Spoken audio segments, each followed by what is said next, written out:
Selamat siang yang saya hormati Ibu Sakia sebagai dosen pengampu dari mata kuliah kesuburan tanah. Di sini saya akan menjelaskan tentang status hara tanah adalah kondisi ketersediaan unsur hara, nutrien di dalam tanah yang dibutuhkan oleh tanaman untuk tumbuh dan berkembang. Status ini mencerminkan seberapa cukup tanah menyediakan unsur hara seperti nitrogen, fosfor, kalium, serta unsur mikro seperti seng, besi. Secara singkat, status hara tanah ditentukan oleh kandungan unsur hara, banyaknya hara yang disediakan bagi tanaman. Kapasitas tukar kation atau KTK, kemampuan tanah menahan dan menukar unsur hara. pH mempengaruhi ketersediaan hara. Kondisi fisik tanah seperti tekstur dan kelembaban yang berpengaruh pada pergerakan hara. Status hara yang baik sangat penting untuk mendukung pertumbuhan tanaman secara optimal dan meningkatkan hasil pertanian. Mekanisme serapan tanah adalah proses bagaimana tanaman menyerap unsur hara dari dalam tanah melalui akar. Mekanisme ini melibatkan beberapa cara utama. Difusi, hara berpindah dari konsentrasi tinggi di sekitar partikel tanah ke konsentrasi rendah di dekat akar. Aliran massa, hara terbawa air yang diserap akar saat tanaman melakukan transpirasi. Intersepsi akar tumbuh dan langsung menyentuh hara yang tersedia di pori-pori tanah. Proses ini dipengaruhi oleh kelembapan tanah, pH, ketersediaan hara, dan aktivitas akar. Mekanisme serapan ini sangat penting untuk memastikan tanaman mendapatkan nutrisi yang cukup untuk tumbuh optimal. Metode evaluasi kesuburan tanah adalah cara untuk melihat sejauh mana tanah mampu menyediakan unsur hara bagi tanaman. Secara singkat, metode ini meliputi analisis laboratorium, mengukur kandungan unsur hara seperti N, P, K, pH, bahan organik, dan kapasitas tukar kation atau KTK.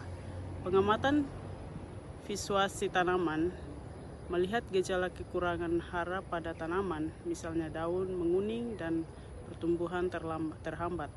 Uji tanaman, menahan tanaman indikator di tanah sampel untuk melihat respon pertumbuhan.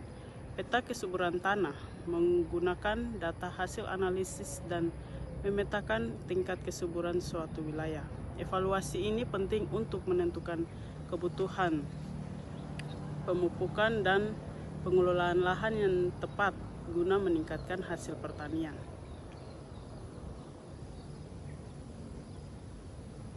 Berikut adalah penjelasan singkat tentang gejala defisiensi hara penting pada tanaman, yaitu nitrogen, daun menguning, klorosis dimulai dari daun tua, pertumbuhan tanaman terhambat, tanaman kardil, fosfor, daun tampak kehijauan tua atau ungu kebiruan, terutama di daun tua, pertumbuhan akar lemah, tanaman tumbuh lambat, kalium, ujung dan tepi daun tua yang mengering, nekrosis atau gosong, tanaman lemah dan mudah rebah.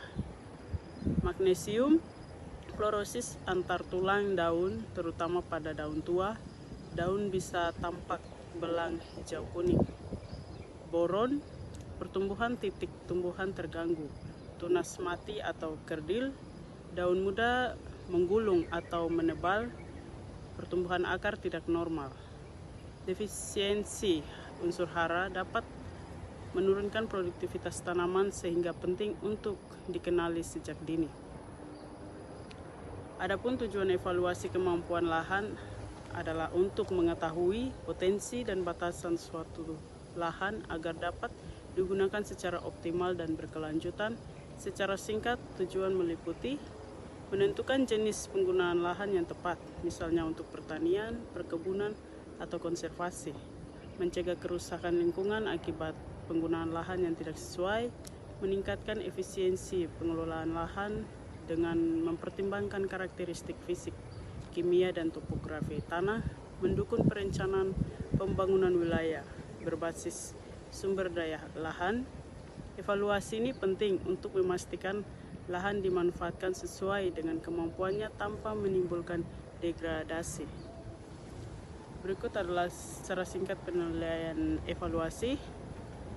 Dasar penilaian evaluasi lahan adalah kriteria atau parameter yang digunakan untuk menilai kesesuaian dan kemampuan lahan.